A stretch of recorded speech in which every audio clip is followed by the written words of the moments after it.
All of us reach a point in time where we are depleted and need to somehow find a way to reignite the fire within. But how do we spark that flame? Welcome to Reignite Resilience, where we will venture into the heart of the human spirit. We'll discuss the art of reigniting our passion and strategies to stoke our enthusiasm.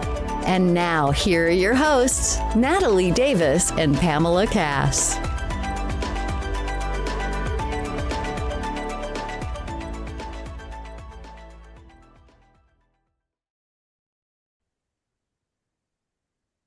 Welcome back to another episode of Reignite Resilience. I am your co-host, Natalie Davis, and I'm so excited to be back with all of you. And joining me is your co-host, Pam Cass. Hello, Pam. How are you today? I am fantastic, and I'm hoping that we're going to be able to just do a little chit chat about what you just did recently, or what just aired recently. I know you didn't do it recently, but it aired on Netflix recently. On Netflix, yes. Now that I've officially appeared on Netflix, that's so interesting. So I am officially okay with sharing and disclosing to the public that I was a contestant on, and I use that term very, very loosely, on the Squid Game Challenge season 2 on Netflix. And so the first 4 episodes have been released at the time of this recording, and we'll have over the next couple of weeks more episodes that will be released. I am like all of you, I will be surprised to see who wins. But it was quite an experience. The longest, craziest, wildest secret I think I've had to keep, where I'm just like lying to everyone. How long did you have to keep the secret? Until this week. So how long have you been keeping it? How long? January. 11 months. So Wow. You're brave. A long time. Yes. Like, I would forget. I'd be like, oh, I forgot I was on that. That's exactly where I was. I just continued on with life. So spoiler alert, if you haven't watched it and you haven't come to this conclusion, I continued on with life as usual because I did not walk away with $4.56 million. So there's that. Next Low-key time. spoiler. Exactly. A little bit of a spoiler alert, but I am happy to share my experience with the listeners because it is definitely one. It's I shared a little bit of an update video last week, just letting everyone know, like, the first 15 minutes is where you'll see me in the show. If you look and squint hard and kind of turn your head sideways, you can catch my cameo appearances.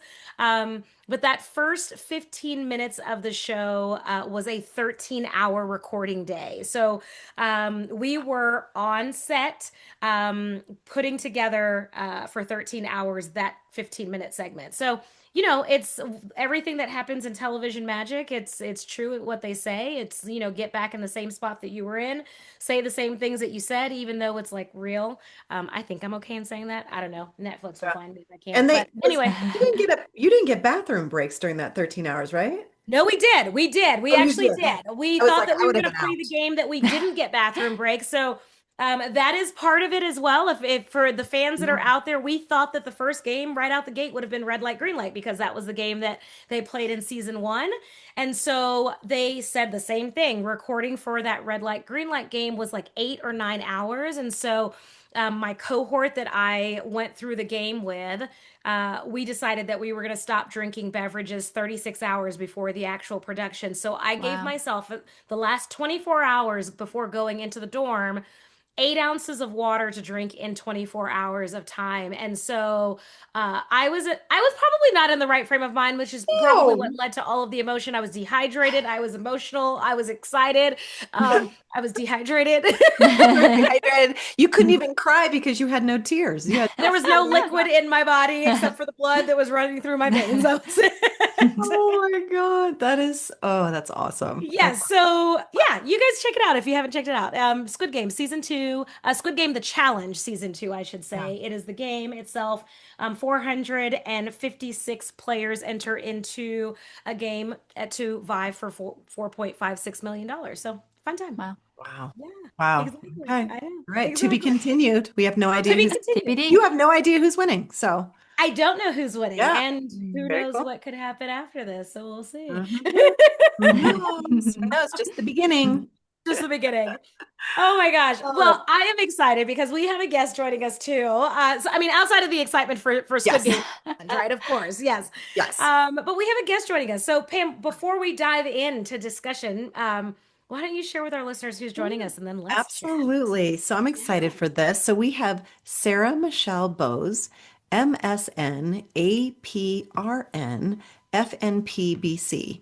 She is a powerhouse entrepreneur and the force behind SMNP Reviews, a seven-figure brand built in under 1 year.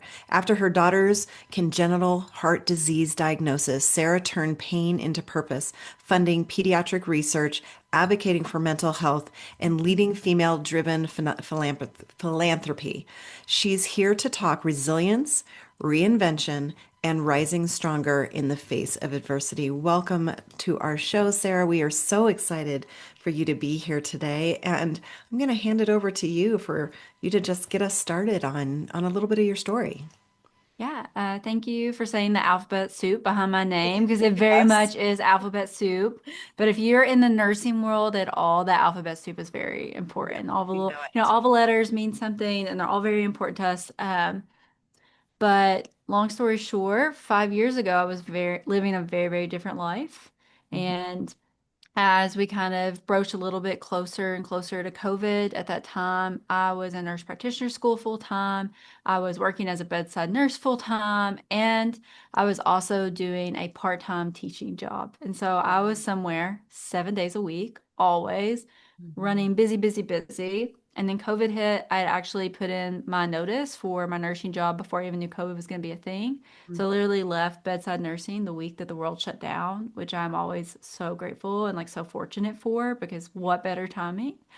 Mhm. But it was a really surreal and bizarre experience for me to like live my life so intense and so fast and be somewhere every day to suddenly being home every day and learning how to teach my clinical students on Zoom and preparing for my own nurse practitioner exam that was coming up. And it kind of created this perfect recipe and storm for what would eventually be my business and pivot my life into entrepreneurship and now all the things I do today. So it's been a really fun and crazy, like 5.5 years since then. And I feel like I have lived probably like 15 lifetimes since then as well. In the last 5 years. Yeah, in the last 5 years. Yes. So when you decided to make that shift and leave the nursing, what caused you to make that shift? I know it just happened to coincide with, the world shutting down, but what made you walk away? So I already actually had a nurse practitioner job lined up. Okay. And so I was like, I think my teaching job can float me through. I've got these last little bit of clinicals left before I finish up nurse practitioner school. I know I've got that job waiting. And I was very pleasantly surprised my teaching job paid way more than I anticipated. And I made more there than I made as a bedside nurse. And Wow. so I was like, I'll just do this for a little bit. And then it was the most perfect of perfect timing. I love that. That's amazing.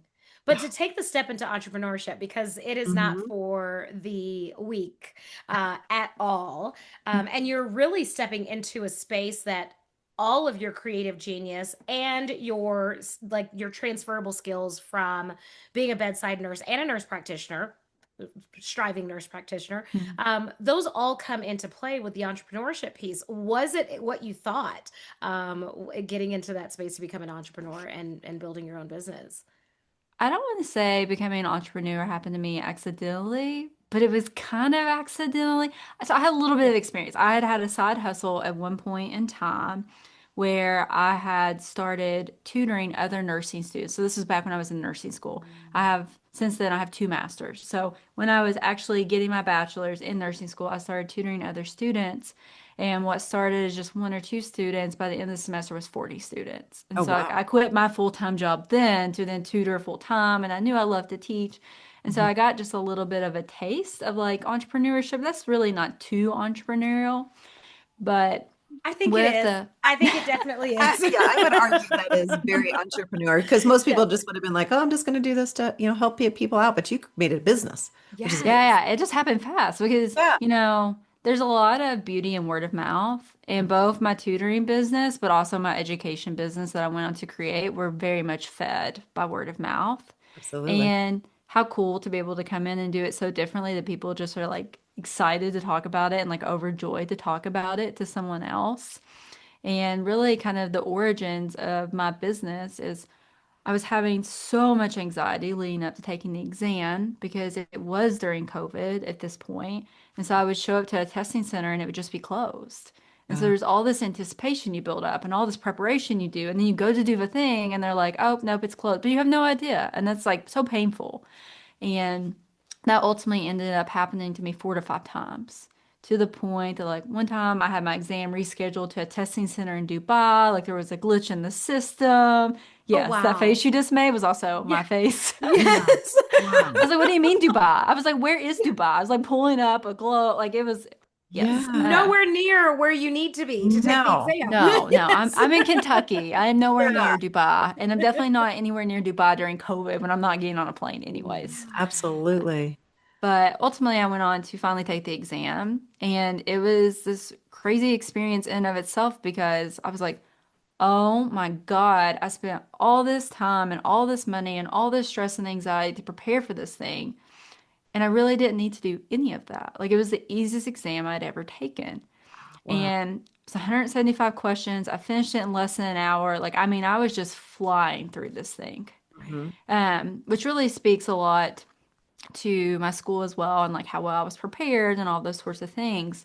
But as I was sitting in the parking lot waiting for my friend to come out, I was like, "Ah, I really just need like the confidence in myself. I need like some anxiety tools and like really like the content wasn't the thing and I thought that was the thing. Mhm. And Mhm. so it was less than a week later, I was like, well, I've already been teaching on Zoom. Like, could I just like put together a review course? And it's literally on like old school Microsoft PowerPoint, the very first iteration of the course. It is the ugliest thing I've ever seen, even though I thought it was beautiful at the time. Yeah. And I put together this 3 hour course and I gave it to all of my classmates for free. There were like 30 of them. And I Mhm. was just like, invite somebody into this Facebook group. That's like my only request of you. I'll give it to you for free. Just invite somebody in. So I gave it to the first 100 people for free. And the first day I went to sell it, I was selling it for $25 for lifetime access to this 3 hour Mhm. course. So I knew nothing about entrepreneurship. Yeah. Like I was Yeah. not a business person, right? Yeah. And my very first customer was like, why would I pay you $25? My friend got it for free. And so she haggled me down to 15. And so for the whole first day I'm selling this thing, everybody paid $15. And I was very excited about that because I made $1,000 that day. Yeah. And there were so many weeks that I didn't make $1,000 as a nurse. And I was like, oh my goodness, like if I can make $1,000 every day, like what would my life look like? Like what would this be like? Mhm. And growing up in the way that I did in really rural Eastern Kentucky, like money was something we always chased. And so to have any kind of taste or access to money, like I was almost desperate in a way. Mhm. Mhm. Wow.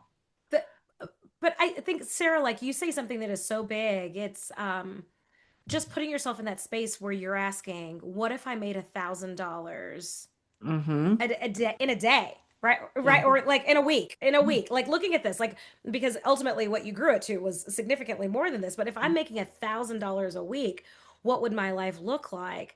Um, More than I made as a nurse. yes, Yeah. yes, which Absolutely. kind of blows every belief that you would have had at that time out of the Oh, water. yes, my brain was broken. Yeah. Yes, And I yes, was very overwhelmed at the same time because like my Facebook Messenger is blowing up yeah. and people are just sending me money on Venmo left and right and like trying to organize and keep track. Yeah, it was a lot. Yeah, Wow. I love that. Exciting. What did you do to give yourself the tools and knowledge to actually build a business? What did that journey look like? Mhm. So, whew, in the beginning, it was just me and only me and my very wonderful and incredible husband who was like, "Oh my God, like you're sitting on a golden egg. Let me get everything out of the way humanly possible." Like he saw the vision, he saw the dream, and I was very much like, "This could end tomorrow, and this is probably going to end tomorrow, and like this is a fluke thing, and like there's no way this continues to grow." But in that first month, we hit 20,000, which was insane. And Mhm. then in month two, we were at 50,000 total. And I'm like, oh my God, like I just surpassed what I used to make as a nurse in a year. And it's been 2 months. What's going on? And then finally, in month three, we hit 100 grand on my birthday that year in August. And I was like, well, I guess we need a website. I can't keep selling this on Yes. Venmo and Cash App. Like, Oh, wow. I need a So this is website. This is word Venmo of and a mouth. Facebook group. That's it. That's Yeah, what you word of Yes, mouth. that's it. Wow. and And your Zoom old school recordings. PowerPoint.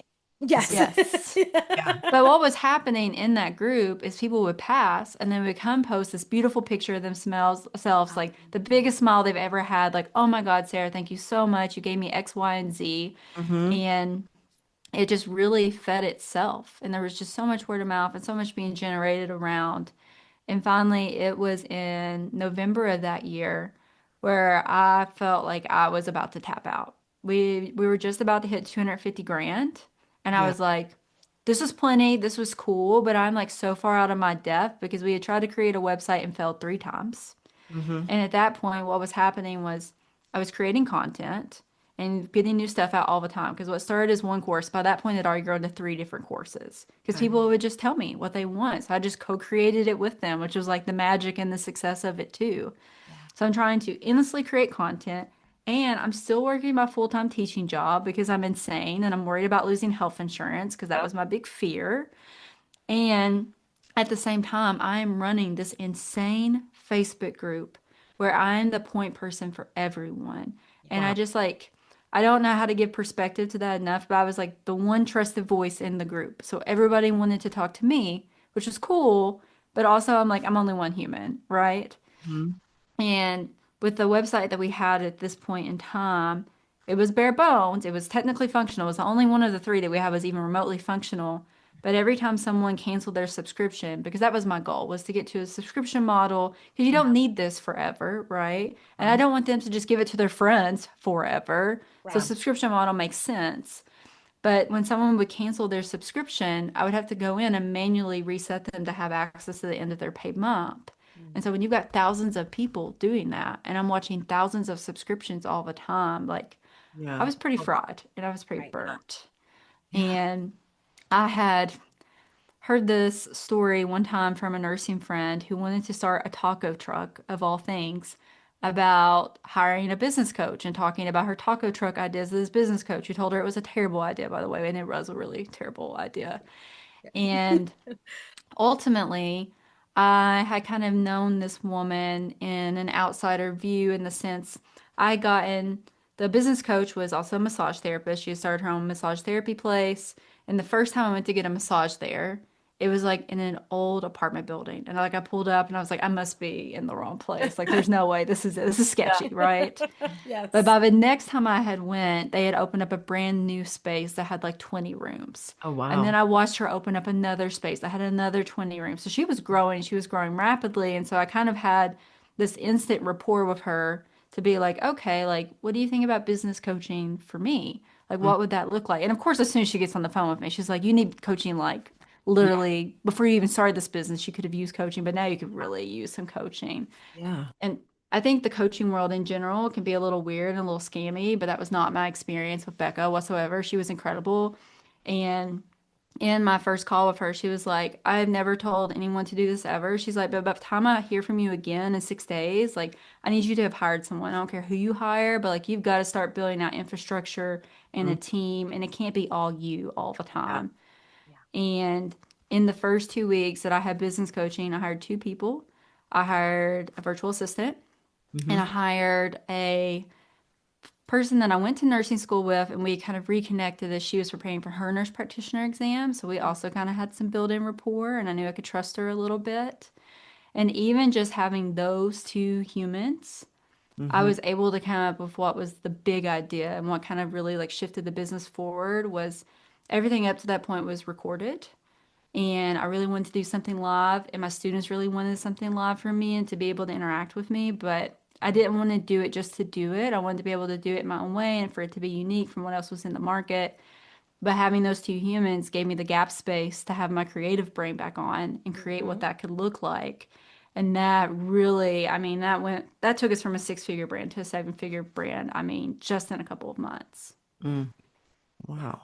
And so what did that look like? What did that live thing look like that you created? So everything in the space, it's a very old school kind of space. I always talk about old dogs and new dogs. So I kind of like came in as a new dog a little bit, was 2-day in-person 10-hour conference center days. And Okay. that's a lot. I mean, that's a lot on a good day. Mhm. That's a hell of a lot on Zoom. Like that is just too much on Zoom. And they're lecturing at you. They're not incorporating you into it. And Mhm. so my vision was, how do we make this as least anxiety inducing as possible? And so I wanted to create a structure and a program where it's like, okay, today is day one, and you're going to watch these videos of mine, and you're going to answer these practice questions, and you're going to learn the content from my videos. And then we're going to meet up at the end of the week, and we're actually going to go through case scenarios together to see, did I actually ingrain what I was learning? And do I still have any gaps left? And really like build up my confidence in that material. And so that kind of evolved into a 5-week program of like, this is what you do every day. But if you do all the things I say, like you're literally guaranteed to pass. Like I put a pass guarantee on it, Okay. and people were hooked. I mean, the first cohort I did had 30 people, which honestly, for something I threw together and sold in 4 days, I was like, 30 people is incredible. Like that was way overshot what I thought was going to sign up. Mhm. And then by the time that it was February or March, I was already opening up slots for the May cohorts, which is when a lot of people graduate. Most people graduate in May and December.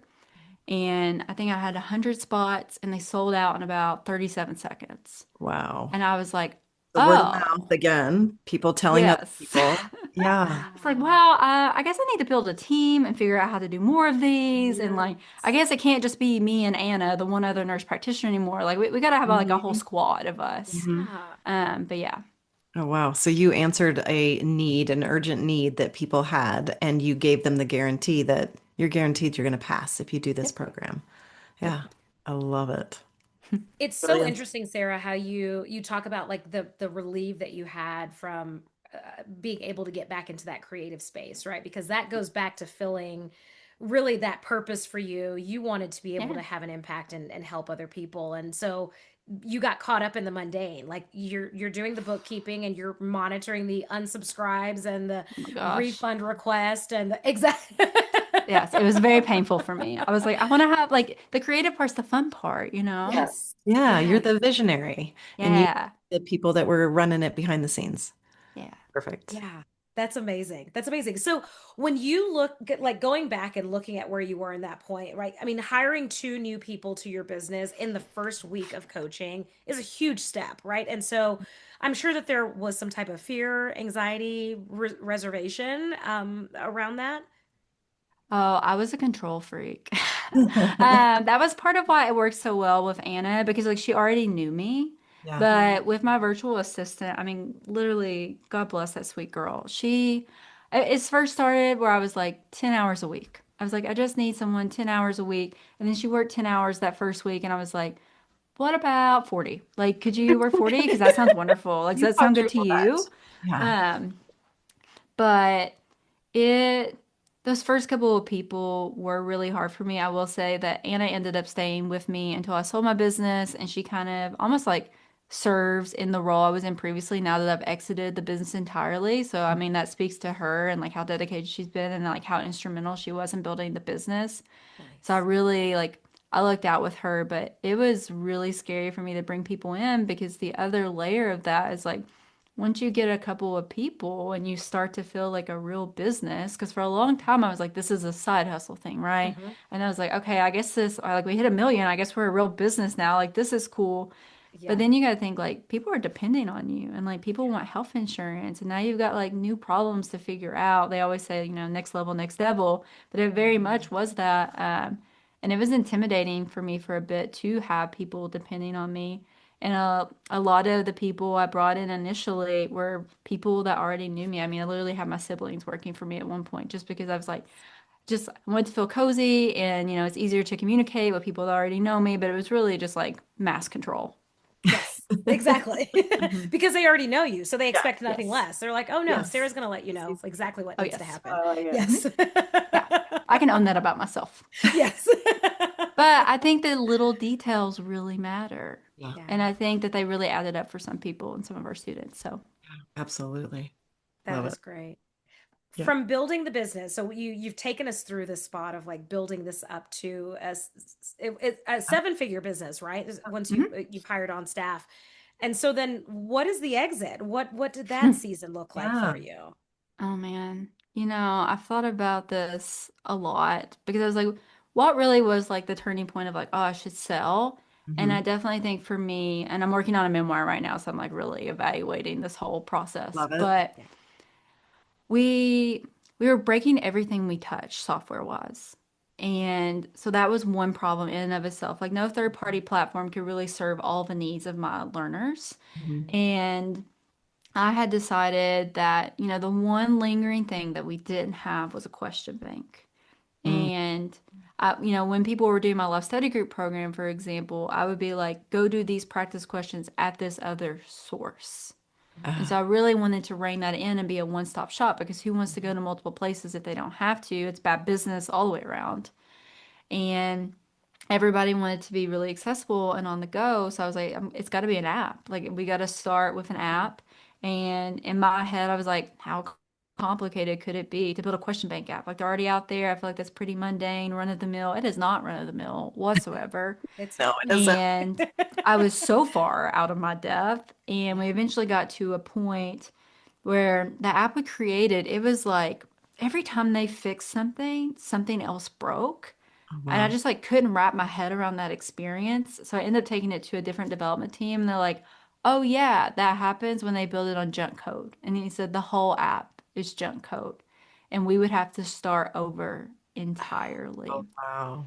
And this was a six-figure investment. It was the biggest investment I had made in my business to date.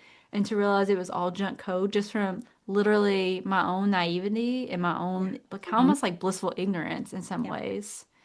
And so I Yeah. was like, man, like if I if I'm gonna keep moving forward, like I almost need a strategic partner.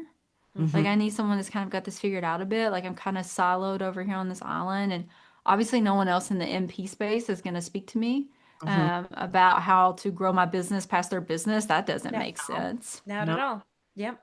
And I had met another business mentor at the time who was also incredible. She actually built a unicorn, which is just like wild to think about. No. And she said, if you're looking at strategic partners and you're looking probably possibly at selling as well. And she's like, you might want to consider like, what would it look like to sell? Mhm. She said, however, I don't think your business is in a position to sell. And it might not even be in a position for a strategic partner because it has key woman syndrome and your name and your face is everywhere. And Mm. you're the sole human, Yep. which in the MP space and in the test prep space is actually pretty common because people like that feeling like a connection with a human, right? Mm-hmm. Mhm. And so me and my husband decided together that we were just going to contact. He labeled himself as a growth strategist, but he was really more so like a broker, and Mhm. just be like, hey, like, what do you think the value of our business is with my name and my face still on it? Mhm. And he was like, well, selling a business is like selling real estate. And so it's worth what someone's willing to pay. And so the only way to know what it's worth is to like Put it out go there. out into the market and see around. Mhm. Yeah. And the first day that we met him, we were already kind of on this path and thinking about this and whether we were going to do a rebrand, what the future looked like. Like we were getting to a point where we were like really dreaming about the 5-year future, of a 10-year future, etc. The very first day we met with that broker, I also found out I was pregnant, which Mm. was not like unexpected. I was like, we're at a good point in our lives. Like, Yeah. Mm-hmm. millionaires, we have a successful business, we have the home that we always dreamed of, we have a farm out here in Kentucky, which we thought we would have when we were like 70, not in our 30s. Mhm. Yeah. And um, I always make that point that we had ultimately decided that we might even pursue selling or seeing what that looked like before we knew about Meadow, because Mhm. it would be very demeaning and demoralizing to me as an entrepreneur and a human for people to be like, oh, like she sold because she was pregnant. And I was like, Right. oh, no, no, no, no, babe. Yes. Yes. And actually, when we went out to tease in the market, I found a company that I loved and adored and had this really incredible experience with. Like the first time we met them, half their executive team was women. And that's a really big deal in this kind of space. Mhm. And ultimately, their first offer was nowhere close to what me and my husband had decided. We actually decided what our number was before we ever went to the teaser process, just in case, we got excited about somebody. Yeah. Mhm. And so we left them behind and said, see you later. Maybe we can talk later this year, but I'm just going to keep growing and building and doing the thing that I'm already doing. Mm-hmm. And it's probably a month and a half after we said goodbye, they came back with our magic number. Okay. And I was like, oh, we're selling. Like, okay. All right, let's do it. And for context, like my daughter was born in August and we sold in June of 2022. Okay. Wow. Yeah, it was boom, boom. Good for you. That's a quick turnaround. I mean, that's from like, let's just test it out. Let's just see. Yeah. So like, oh, okay, like strategic partners, there's a lot of fit, there's culture fit. And they're based out in California, so they're very progressive. It's pretty cool.